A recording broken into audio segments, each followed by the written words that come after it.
U.S. President Donald Trump's administration this week approved the sale of 3,350 extended range attack munition, air-launched missiles to Ukraine, with delivery expected in about 6 weeks.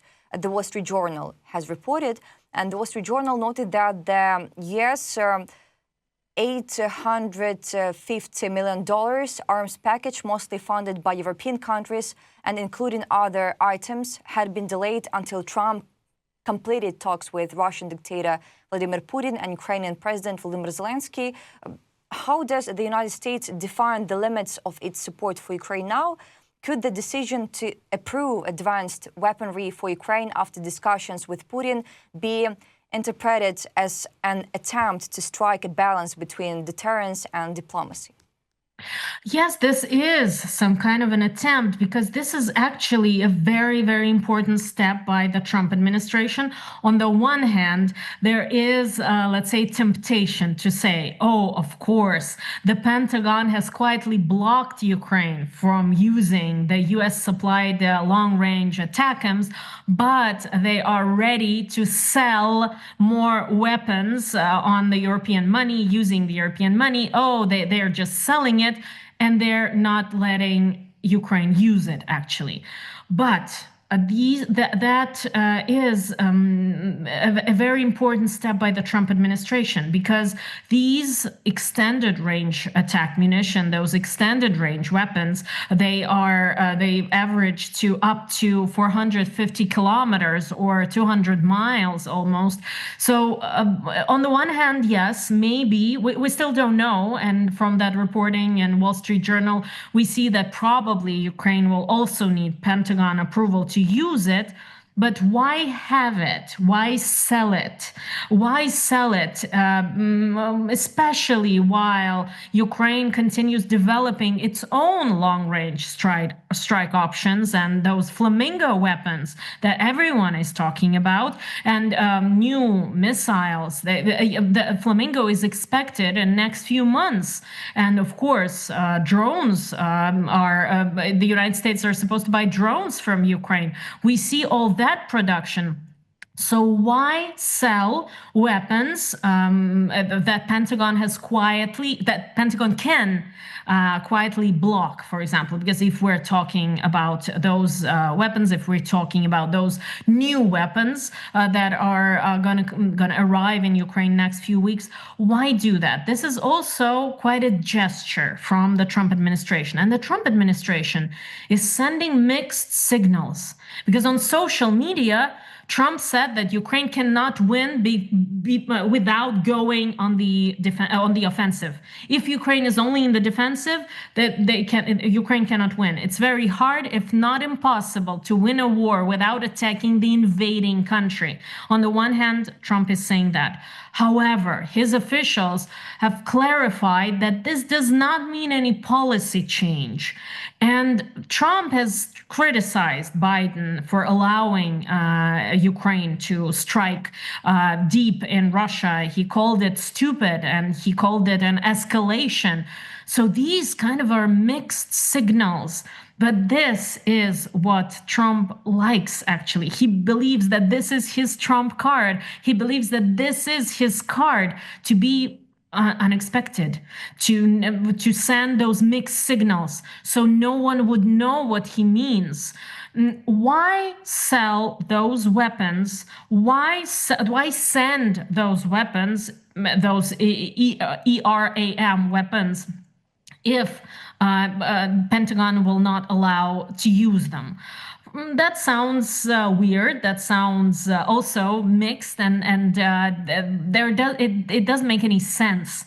So we understand that there is realization and understanding. I'm sorry for repeating myself. We understand that there's an understanding on the Ukrainian side that they can use those weapons, or otherwise, why waste money on that? Why buy that? Because right now we're not talking about any additional packages for free from the United States. they're buying the weapons, they're using the money. So now we are seeing that, of course, no one would spend that kind of money, that huge sum of money, that $850 million for an arms package that will be just laying there. Of course, I suppose that this means that from Pentagon there might be restrictions on ATACMS, for example, or on Storm Shadows, for example,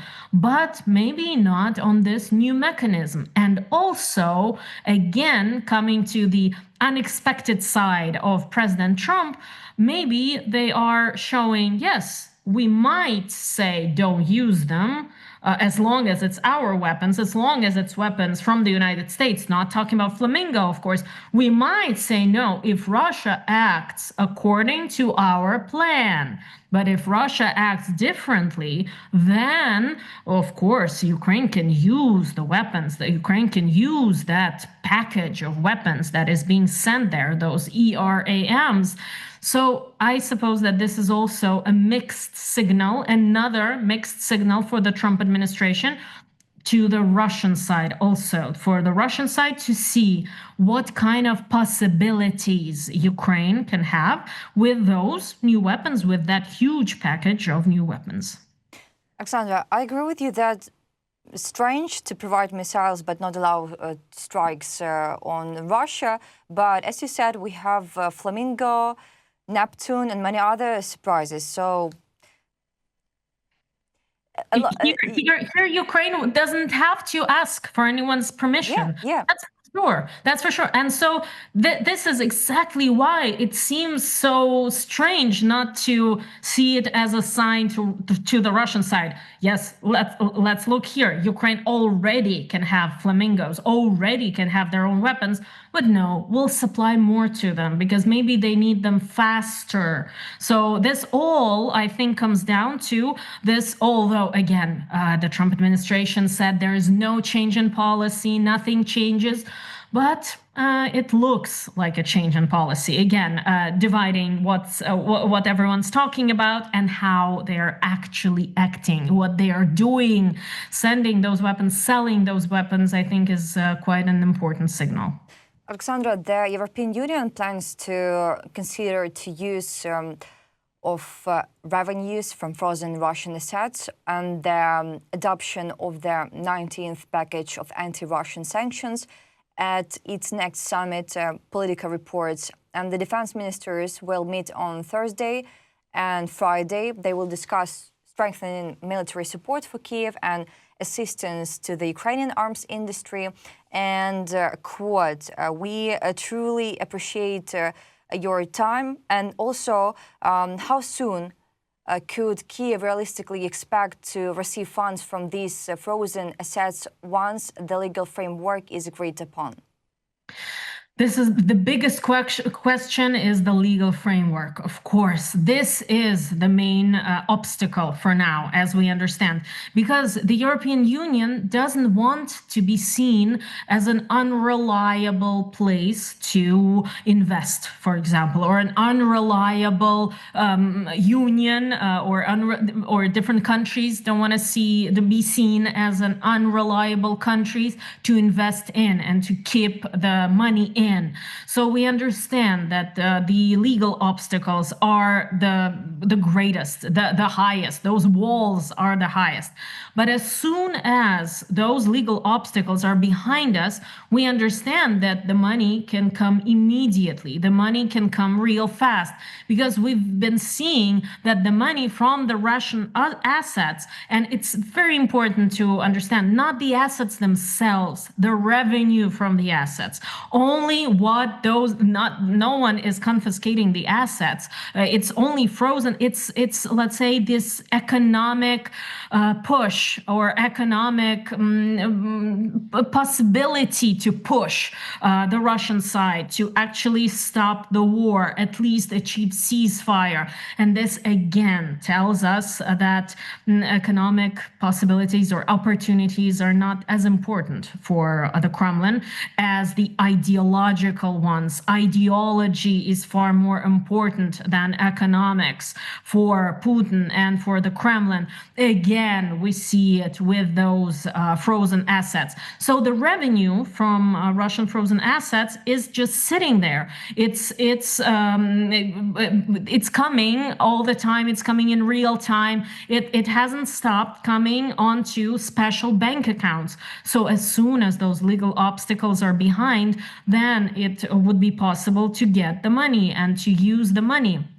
But the legal obstacles are the highest, because the fear of the European Union is that if they seem unlawful doing that, or if they seem, let's say, going around some laws that they are not, but if it looks this way, then any other country, any law-abiding country, any country that doesn't even plan to attack its neighbors or plan to bomb peaceful cities, any country from the Asia-Pacific region, for example, or from the Middle East, from the Persian Gulf, any country would be afraid, would be afraid to keep its assets in the European Union, because they might be afraid that if the European Union doesn't like something they do or their government does, then those assets would be frozen and the revenue from the assets would be used for something else or for in the European Union.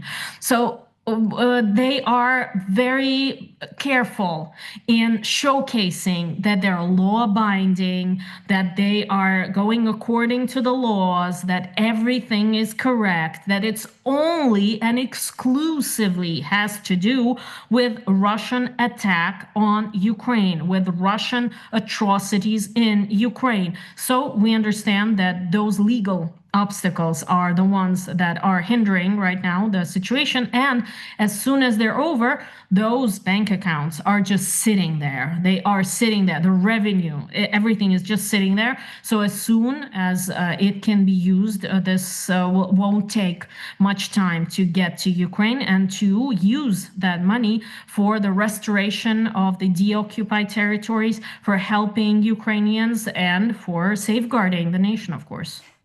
A big thank you, Alexandra, for the engaging and insightful interview we just had. Your perspective and analysis as a political analyst in European Leadership Network really provide valuable depth and clarity on the topics.